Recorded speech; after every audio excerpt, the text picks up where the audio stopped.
Sizin için güzel bir deniz dalga patlaması görüntüsü almak isterken kamerayı deniz kaptı. Evet, dalga bir vurdu tripoda, kamera cuk suya. Evet, bu bir dram çekimimiz. Bir önceki videoyu izlediniz. O videonun son görüntülerinden sonra biz konum değiştirdik. Konum İğneada'ya kadar devam etti. Arada yollar bulamadık, konaklayacak bir yer bulamadık. İğneada'ya geldik. Tam video saatimiz olacaktı ki bilgisayarımız açılmadı. Bilgisayarımızın adaptörü maalesef tel kırmış. Evet, durduğu yerde öyle. Şöyle yolculuk yapacağımız için bilgisayarı çantasına kaldırdık. Kenarıya koyduk yani aslında kısacası. Sonra geldik buraya videoyu ayarlamak için bilgisayarı açtık ki bilgisayar açılmıyor. Açılmıyor, şarj almıyor. Hiçbir şekilde yaşam faaliyeti yok.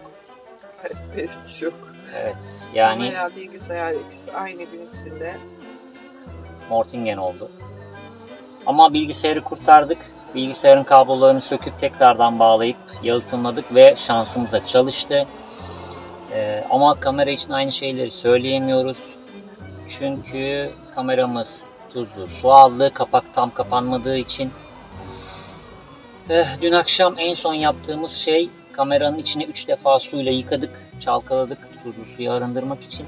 Evet, sonra tekrar pirince yatırdık. Şimdi ilk düştüğünde suya çok kısa süre kaldı suyun içinde. İçinde çok nem yoktu ama tuzlu su olması aslında sıkıntı burada. O yüzden sudan geçirip tekrar pirince yatırdık. Şimdi ön camında biraz ufak buharlanma var. Yani şöyle kameranın bataryasını taktığımız gibi kırmızı bir ışık yanıyor. Çekimleri hala benim telefonumdan yapıyoruz. O yüzden çekim kalitesi ve ses kalitesi için kusurumuza bakmayın. Çekim yapmadık zaten yolculukta da bu sebeple. Bilmiyorum, burada birkaç gün bakarız, bekleriz belki pirinçte hala. Ama pek umut yok gibi gözüküyor. Tamir kısmında da servise göndermek gerekiyor ve bizim kameramız yurt dışından geldiği için garantisi yok. Hiçbir evrağı yok yanımızda. Fatura dahil yok. Buralarda servis bulur muyuz, bulamaz mıyız? Serviste yaptıramayız zaten şu anda. Şu an yaptıramayız. Böyle. Yani en yakın servis İstanbul'da zaten. Güvenilir bir servis bulmak ayrı problem. Bunu İstanbul'a gönderdikten sonra İstanbul'daki servisin onu bize ulaştırması bambaşka bir problem. Bir de maliyeti esas problem. Tabii yani. Dün akşam baktım ben. Bu cihazın şu anki sıfır satış fiyatı 10.000 ile 13.000 lira arasında değişiyor farklı internet sitelerinde. Tamiratlarda genelde yarı yarıya düşünürsünüz. Ki tuz hasarı bende yarıdan fazla bile tamirat isteyebilirler. Yani 10 liraysa 6-7 lira talep edebilirler bunu. Bir umut beklemeye devam edeceğiz. Evet.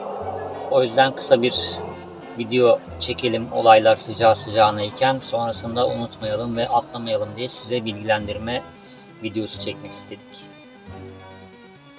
Gelişmelerden daha sonra tekrar size haberdar edeceğiz. Bekleyişin kaçıncı günündeyiz? Çekiyor musun? Ben telefonla ne yapıyorsun öyle diye bakıyorum. Bekleyişin 4 mü bugün? 4. günü. 4. gün ilk günü de sayarsak 4. gün olması lazım. İlk günün akşamını açtık, baktık pişmemiş.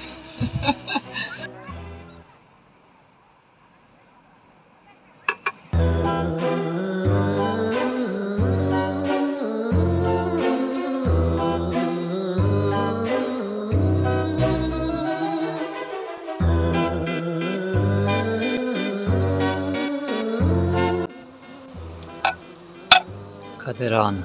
Son yıkamamızdan sonra ön ekranda su birikintisi vardı. Ne derler onu? Damlacıklar vardı. Aha! Nem almış komple, nem yok. Burada baya şu ön camda baya damlacıklar vardı. Çok yaklaştırmana gerek yok. Ha, pardon. Kamera gibi düşündüm. Evet. İçinde pirinç kalmış mı? Çıkırtı var ama şu yandakine bakalım. Birkaç defa pirince yatırdığımız için araya pirinç kaçma kısmını tecrübe edindik de. Var gene. Şu pirinçleri çıkartıp gelelim. Ondan sonra deneyelim.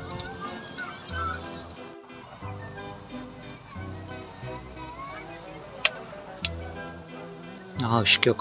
Işık yanmadı. Normalde yandı, söndü. Normal hali gibi. Aha, açılacak. Vallahi çünkü Yandan normalde aç. bataryayı taktığımızda şurada ve şu arkada kırmızı ışık yanıyordu Sabit yanıyordu. ve sönmüyordu. Şimdi Basıyorum. hadi bakalım. Bismillah. Ahan, o eski kart. Zaten kart yok şimdi. Allah! Kameraya da geliyoruz. Ay. Çok umutsuzdum açarken. Başta damlaları bekliyordum. Damlalar olmayınca Heyecandan dedim kartı olacak düşürdü. bu iş. Evet. Kartımızda da videonun kameranın suya düşme anı var. İnşallah o dosyayı kamera kurtarırsa onu da ekleriz. Oho! Normal kapatalım. Şimdi normal, evet. Kapatmışlar yani. Kalmış şu. Kapatsın herhalde.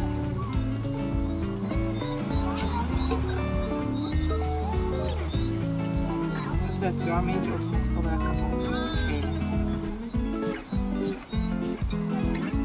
Ay. Biz heyecan yaptım. Evet, hadi bir daha. Dosya Waiting. var. Waiting for... Dosya kurtarılamadı dedi. Kapattım sen. Üstten açmış. El alışkanlığı. Dosya kurtarılamadı dedi ya. Tüh. Normal aç bakayım. Tamam, batarya koruması diyor. Görüntüde sıkıntı yok. Her zaman görüyorlar. Kameraya getir bakalım, bu tarafa doğru yaklaştır. %51. Dur. Ne uyarısı verdi? Update. Tamam, tarih ayarı. Oo, Komple süper. Evet Gülden Hanım, ne düşünüyorsunuz bu konu hakkında? Çok şükür kurtardık. Ya şöyle, neyse bunları kamerada anlatalım. Görüntü kalitesimiz iyileşsin. Görüntü kalitesimiz. Peki. Görüntü kalitesimiz iyileşsin. Orada anlatırız. Tuşlara basıp başlamayınca yine bir korktum. Evet, ben de bir korktum. Acaba dedim kayıt alma tarafında mı sıkıntı Yok var? ama ilk yanlışlıkla üstten açtım ya yine el alışkanlığıyla. Hı hı. O zaman üst taraf çalışıyordu, onun için şey yapmadım. Evet, kameramız çalışıyor. Kameramız, mikrofonlarımız, geri döndük. Bir avuç pirinç. 2 avuç diyelim. 2 avuç diyelim hadi. 2 avuç İki avuç pirinçle 4 gün. evet. 48 net saat. İlk gün birkaç kere deneme yaptık çünkü aç kapa yaptık. Çıkarttık, yeniden koyduk. Şöyle şu anda videoyu kurtarma işlemi yapmaya çalıştı kamera ama kurtaramadı. Başka yöntemler deneyeceğiz. Nasıl düştüğünü de gösterebilmek için. İnşallah kurtarabilirsek o videoyu. Zaten böyle 3 saniyelik falan bir şey. Son konakladığımız yerde işte sahilde yürüyüş çekim yaparken dalga fazla şiddetli geldi ve tripodu devirip kamerayı düşürdü. Haliyle su da geldi gitti ama hiç ıslaklık yoktu içinde, değil mi? Baktık o kadar silkeledik. Yani şöyle söyleyeyim, ben hemen pili çıkarttım. Pille birlikte gelen bir su birikintisi ya da damlacık yoktu. Hafıza kartı uyarısı verdi ben onu elime aldığımda. Hafıza kartını çıkarttığımda çok böyle mikro damlacıklar diyeyim size. Minicik Evet. bir iki tane damlacık vardı sadece hafıza kartının üstünde. Yani öyle bir metrelerce suyun altına girmedi ki GoPro 10'un, biz GoPro 10 kullanıyoruz. GoPro 10'un 60 metreye kadar su dayanımı mevcut. Yani işte dalga geldi ve dalga geri giderken yani şu kadarcık bir suyun içerisinde 5 santimlik bir suyun içerisinde kaldı.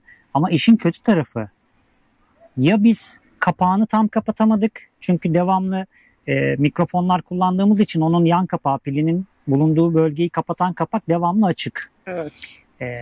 O esnada mikrofonsuz çekim yapıyorduk. Ya kapağı tam kapatamadık ya da düşmenin etkisiyle kapak bir şekilde attı. Evet, çünkü kapağın yanında ufak bir çatlak da var. Onu Evet. fark ettik. Öncesinde yoktu. Belki de düştüğü anda o çatlama yüzünden açıldı. Normalde kapağı kapalı olsa yazıyor, hatta 10 metreye kadar garanti veriyorlar direkt. 10 metreye kadar istediğin gibi Tabii. gir, çekim yap ama 60 metre kısmında da işte girdin ve çıktın. Hani uzun süre kalmazsa sorun yok. Ama işte maalesef tuzlu su olması, düştüğü suyun bizi tedirgin etti aslında. Belki beklesek o gün belki düzelecekti. O akşam o yüzden hemen şey yapmadık. Pirince yatırdık, bekledik. Bir daha denedik. Denediğimizde işte kırmızı bir ışık yanıyordu kamerada. Sadece şarj oluyormuş gibi gözüküyordu. Akşam denedik, olmadı. Hatta araştırmalar yaptık o arada internetten falan. Nasıl sökülür kısmına baktık bayağı bir. Evet, içini söküp parçaları kurutmaktan falan bahsedenler vardı ama bayağı parçalayarak söküyorlar dışını. Çünkü yapıştırma arka kapak falan. Şimdi GoPro'nun yeni olmasının bir avantajı var, garantisi var. Ama şöyle, bizim GoPro yurt dışından kardeşimize hediye getirdiği için garantisi birincisi Türkiye'de geçerli değil, ikincisi de faturası bizde yok. Kardeşim bir şekilde bulur eder falan ama Türkiye'de garantisi olmadığı sürece bizim onu yurt dışına göndermemiz, oradan geri gelmesi falan bizim için çekimleri aşırı geciktirecek bir şeydi ve turun bu kısmını çekemeyecektik belki, çünkü telefonla olacak bir şey değil. Gördüğünüz önceki görüntülerde çok dehşet fark vardır eminim. Hem görüntü kalitesinde hem ses kalitesinde. Yani bizi mahvedecek bir durumdu bu. Yani sosyal medyadan bunu biz paylaşmıştık. Siz bu videoyu bizim başımıza geldiğinden yaklaşık 8 ila 10 gün sonra falan izleyeceksiniz. Evet. Sosyal medyadan paylaştık. Birçok arkadaşımız, Tolga benim kullanmadığım bir kamera var, göndereyim mi size? İşte bende Insta360 var, şu an kullanmıyorum, atıl duruyor. İşinize yararsa göndereyim ama çekimleri bilmiyorum sizin işinizi görür mü gibi. Böyle hatta yardım toplayalım. Herkes 20 lira gönderse size bir kamera alırız falan gibi böyle teklifler oldu ama yardım konusu ülkemizde sıkıntı malum, biliyorsunuz.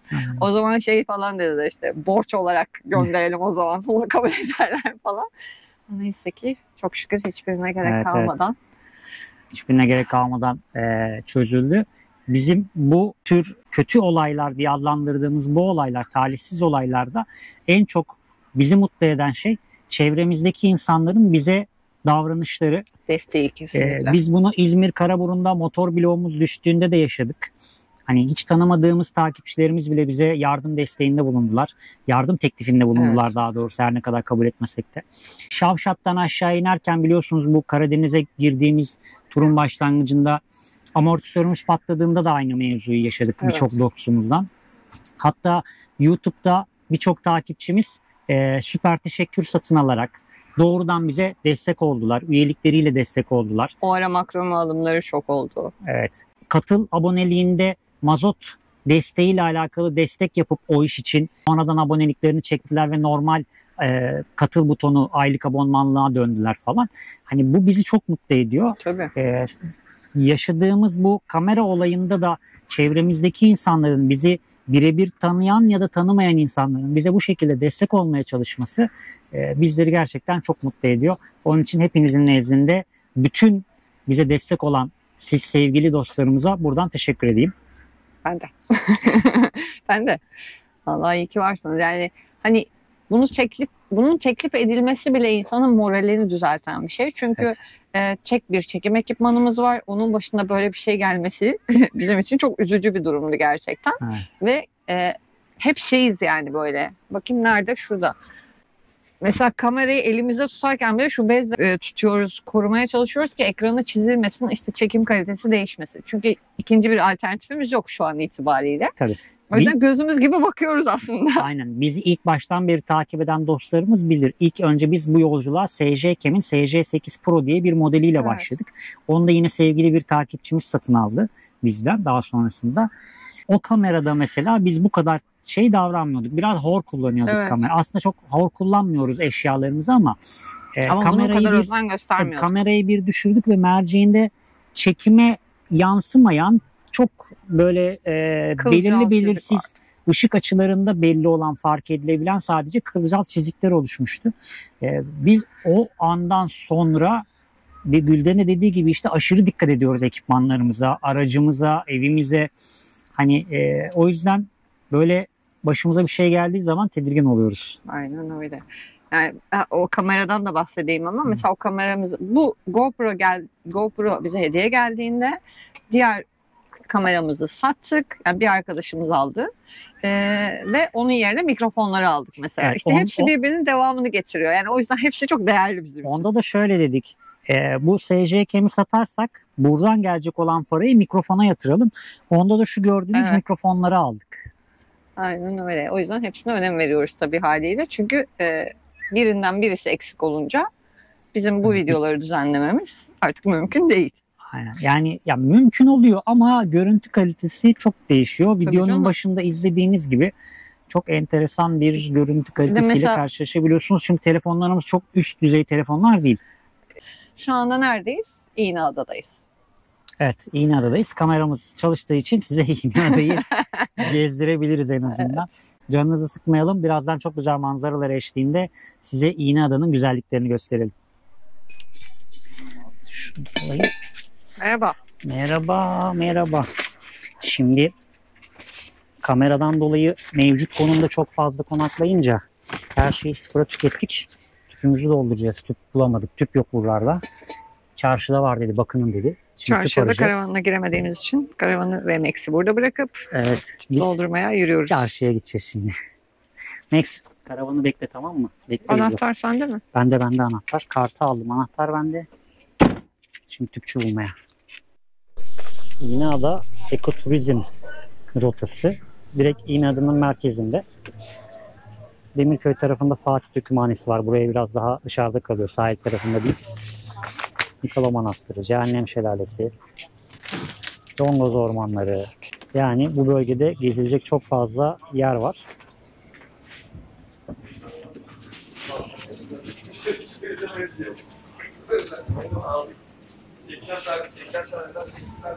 Burası da İğneada'nın merkezi. 58 lira abi. 58 lira.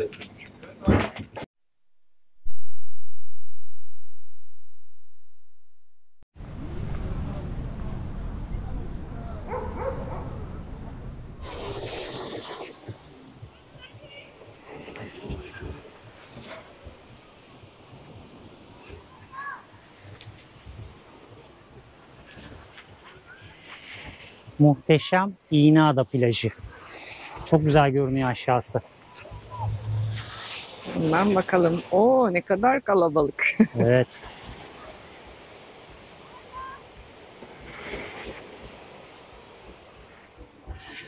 Birini bana ver.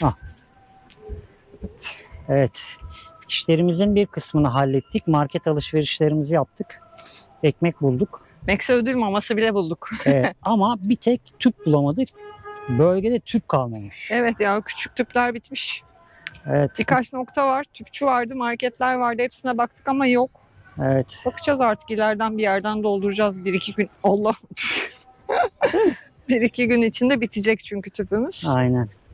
Şimdi ileriye doğru devam edeceğiz. Çok güzel bir yere götüreceğiz sizi. Hazır kameranın açılma şerefine mükemmel bir yere gideceğiz. Evet. Güzel bir yere. Nereye? İğneada'nın her tarafını gezmedik. Sahilini gösterdik. Bir yerde kaldık zaten. Ama size Luna Park'ını da gösterelim. Şöyle minik bir fincanlı. Uçaklı, salıncaklı. Ne bu? Çarpışan arabalı. Adı gelmedi aklıma. Çarpışan araba. Çarpışan arabalı benim mini bir Luna Park var çocuklar için. Gülden Luna Park'ı görünce tutuldu, konuşamıyor. Bu arada bizim mikrofonlarımız açık değil mi? Açık. Evet, Evet, açık. gördüm. Kontrol ettim. Hemen karavanımızı da şuraya bırakmıştık. Şimdi eşyalarımızı koyup Tolga'nın çok güzel bir yere gidiyoruz dedi. Yere doğru gidiyoruz. Evet, hadi bakalım. Yavaş. Bilirsin Max, yerine geçebilirsin bence. Bu Affettin ayaklarımı. kadar hasret giderme yeter. Hemen yerimize yerleştik gördüğünüz üzere. O zaman Şimdi hedefimiz ileri. Yörük çadırları, gözlemeler, minik çadırlar. deniz seferleri. hediyelik eşyalar. Burası çadır kent aynı zamanda. Ha, evet, ilk bu alan var bu arada giriş tarafında, yani oteller falan merkez tarafından geçtikten sonra bu alan var ama bu alan ücretli otopark. Ne kadar ücretli kullanılıyor bilmiyorum ama girişinde öyle bir yer yazıyor. Bizim kaldığımız yeri de az sonra göstereceğim.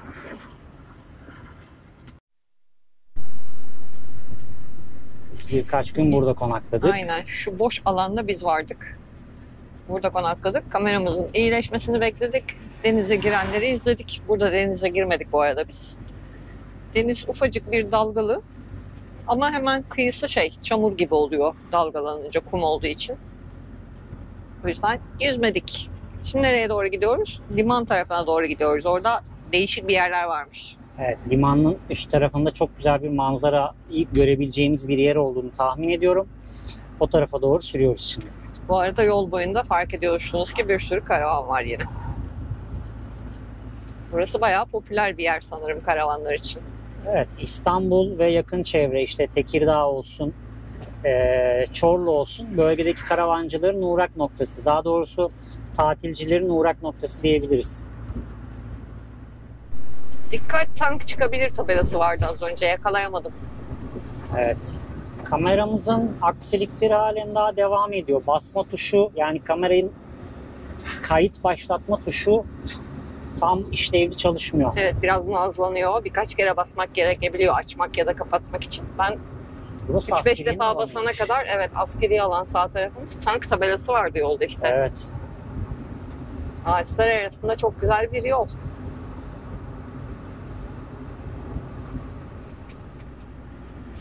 İğneada Limanı.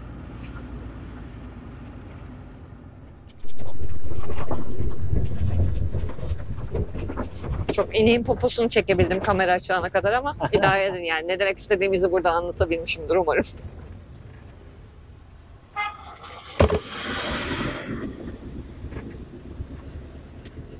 Limanköy. Ama Limanköy'e gitmiyoruz. Bu tarafa doğru dönüyoruz hep beraber. Yani Limanköy'ün içine gitmiyoruz. Aslında Limanköy'deyiz. Bak çok güzel eski bir ev. Evet. Yazık kalmış orada kim bilir kimlerin de bir zamanlar. Arkasında bahçesi bağı. Oo öbür tarafta da deniz gözüküyor. Evet, Çünkü evet. biz bir Burnu'na doğru gidiyoruz. Evet. İğneada'da inanılmaz derecede köpek var. Bu bölgede Evet sokak cidden çok köpeği. fazla köpek var. Aşırı. Ama ciddi bir şeyler popülasyon. aşırı uysallar. Evet. Çok sevecenler hatta fazla yılışıklar.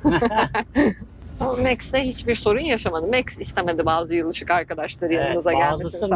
Max'in yanaklarını yaladı. Evet, Max'in Max'i yanaklarını yemek istediler yaladı. onlar da. Çok sevdiler bu çocuğu. Zararsızlar. Belli ki bakımlılar da öyle yaralı bereli de yok. Hatta bir tane yaralı görmüştük. Ama tedavi Onda da yapılmış tedavi gibiydi. yapılmış. İlaç izleri vardı işte tüylerin üst kısımları falan. Demek ki belediye burada güzel çalışıyor.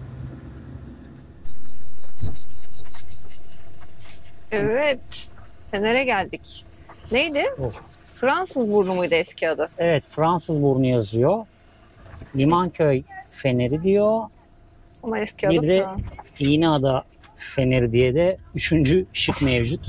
Siz ne söylemek istiyorsanız orası burası. Aynen öyle. Sağı ve solu her tarafı deniz. Evet, tahmin ettiğimiz gibi olmadı. Şurada karşısı İğneada. Evet görebiliriz sanmıştık ama maalesef Evet gözükmüyor. ya. Şey maalesef. varmış çok. Demek ki insanlar daha farklı yerlerden çekiyorlar. Çünkü fotoğraflarda oralar gözüküyordu. Ya Evet. Şimdi bilemedim. maalesef buralarda da her zamanki gibi çöp var. İnsanın ulaşabildiği her yerde olduğu gibi. Evet. Şu anda Türkiye'nin tam o İğneada'nın dönüş burnundayız. Biz ilk geldiğimizde, dur ben de geleyim karaya. Biz ilk geldiğimizde biraz şaşırdık şundan dolayı. Güneş denizin ortasından doğuyor. Hani doğumuz neresi, kuzeyimiz neresi? Bir onun karmaşasını yaşadık. Antalya'da mı konuşmuştuk onu doğu batı falan evet. diye. Burada da aynı şey oldu ama doğu ne alaka niye karşımızda falan olduk. Çünkü Yani. hep Karadeniz sahil şeridi boyunca hep doğu ve batı böyle güneş tepemizden geldi geçti. Sağımızdan solumuza doğru gitti. Evet. Yani görsel olarak şu anda bulunduğumuz görsel çok saçma gözükse de o Türkiye'deki o İğneada burnunun uç kısmında olduğumuz için şeyiz.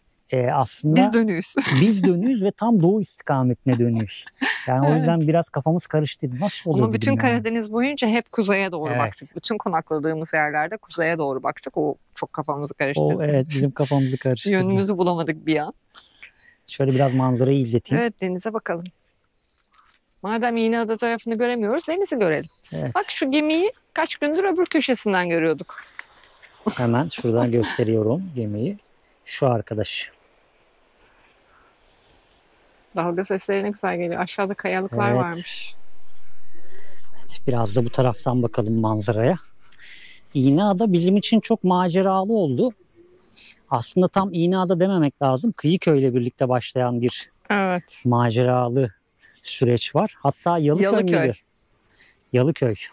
Çünkü sizin de videonun başında izlediğiniz gibi Yalıköy'de kameramız denize düştü. Gerçi dalgaların arasına girdi diyelim. Çok da deniz demeyelim ama bu arada gözükecek mi? Ben bir şey fark ettim de size gösterebilecek miyim bilmiyorum. Kamerayı yakınlaştırırım. Tam şu uç kısım, yanlış tahmin etmiyorsam, Bulgaristan. Evet, ya Bulgaristan sınırı ya Bulgaristan. Evet. O Türkiye ve Bulgaristan sınırı arasında Mutlu çayı ya da deresi var. Evet. Mutlu deresiydi galiba. Onun iki ucu böyle gözüküyor. Ya sınır ya Bulgaristan tarafı. Evet evet, büyük ihtimalle. Spoiler vereyim. Bir sonraki videoda oralarda olacağız.